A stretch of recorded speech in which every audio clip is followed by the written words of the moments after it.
Bienvenue au labo. Aujourd'hui, on s'attaque à un défi majeur pour tout conseiller en insertion professionnelle.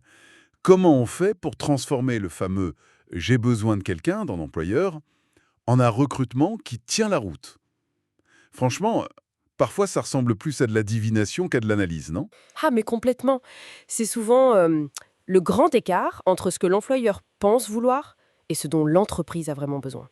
Un peu comme, je sais pas, commander une trottinette alors qu'il faudrait un semi-remorque, quoi. Heureusement, le CIP, il a sa boîte à outils pour y voir plus clair. Exactement. Alors justement, comment on démêle tout ça? Souvent, la première chose qui arrive sur la table, c'est la question du contrat. CDD, CDI, le choix qui crispe parfois un peu. D'ailleurs, il y a un chiffre assez étonnant qui circule. Au premier trimestre 2022, plus de 81% des embauches, hors intérim bien sûr, c'était des CDD. C'est incroyable, non? Alors que légalement, ça devrait être l'exception. Oui, c'est ça. Normalement, c'est réservé à des cas bien précis, genre un remplacement, un pic d'activité.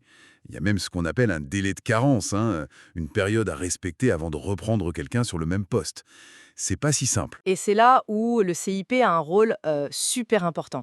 D'abord, oui, rappeler ce cadre légal, mais surtout creuser un peu. Pourquoi un CDD? Est-ce que c'est vraiment justifié ou est-ce que c'est juste une forme de prudence peut-être un peu excessive? Le CDI, ça reste la norme, hein, pour un emploi stable. Faut pas l'oublier. Bien sûr, D'ailleurs, petite précision, même si une poignée de main peut parfois suffire au début, un petit écrit rapide, genre une promesse d'embauche, ça sécurise tout le monde. C'est mieux. c'est clair. Et puis, point commun indispensable pour CDD et CDI, les documents de fin de contrat, le certificat de travail, le solde de tout compte et surtout l'attestation France Travail. Faut que tout soit carré pour le salarié. Ok, donc le contrat, c'est une étape clé. Mais bon, souvent, le frein, c'est pas tant le type de contrat que l'adéquation du candidat au poste. On trouve pas toujours la perle rare du premier coup. Comment le CIP peut aider l'employeur à sauter le pas, à oser recruter quelqu'un qui n'a pas exactement le profil idéal sur le papier? Ah, alors là, on sort notre botte secrète. Les aides et surtout la formation. C'est là qu'on devient un peu le sommelier des dispositifs, si tu veux. Il y a d'un côté les aides financières à l'embauche, qui peuvent être ciblées sur certains publics, ça peut être des allègements de charges, des aides forfaitaires. Mhm.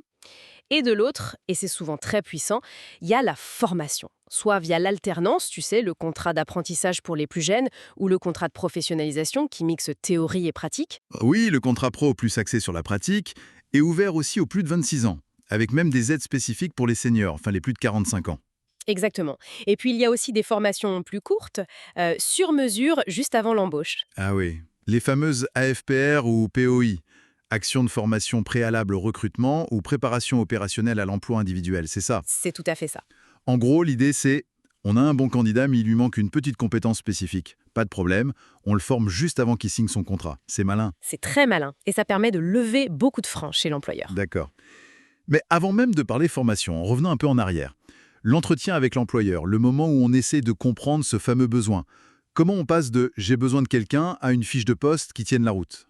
La clé, c'est l'écoute active. Vraiment. Et l'empathie aussi. Il faut comprendre d'où vient ce besoin. Est-ce que c'est un remplacement, une création de poste liée à une nouvelle activité? Est-ce que c'est vraiment urgent? Est-ce qu'il y a des contraintes particulières, budgétaires, matérielles? Est-ce qu'on a regardé en interne s'il n'y avait pas une solution, une promotion possible? Oui, poser les bonnes questions, quoi. Un peu comme Colombo, tu disais. C'est un peu ça. Et surtout, il faut arriver à identifier les compétences vraiment indispensables. Pas juste les compétences techniques ou métiers, mais aussi, et c'est de plus en plus important, les compétences comportementales, les fameuses soft skills. La capacité à travailler en équipe, l'autonomie, la curiosité. Voilà, des choses qui sont parfois plus difficiles à évaluer, mais qui sont cruciales pour que l'intégration réussisse. Et alors, imaginons, on a bien cerné le besoin, on a trouvé une personne qui a un super savoir-être, qui coche beaucoup de cases, mais il lui manque une compétence technique précise. On fait quoi? Personne n'est parfait, même les candidats. C'est là qu'on dégaine notre carte AFPR ou PEI. C'est pile la solution pour ce genre de situation. Ça permet d'ajuster le profil, de combler ce petit écart. Et tout ce travail d'analyse, ça doit aboutir à quoi? À définir clairement le poste. C'est-à-dire un intitulé précis qui parle vraiment. Oui, pas juste employé polyvalent. Exactement. La place du poste dans l'organigramme, dans l'équipe, les missions, les activités, décrites avec des verbes d'action clairs, gérer, développer, analyser, accueillir, les moyens mis à disposition, les outils et bien sûr les responsabilités associées au poste. J'aime bien cette façon de découper le profil recherché en 3 catégories. Les savoirs, bon, ça c'est les connaissances théoriques. Oui, les diplômes, les formations initiales, Les savoir-faire, là c'est l'expérience pratique, la maîtrise technique. la capacité à utiliser un logiciel spécifique, à appliquer une méthode. Et enfin, le savoir-être, le comportement professionnel, la personnalité, l'attitude. Hmm. Ça aide vraiment à structurer la recherche, à y voir plus clair. Mais soyons honnêtes, souvent, les employeurs, ils ont un peu les yeux rivés sur le savoir-faire, non? L'expérience avant tout. C'est souvent vrai, oui.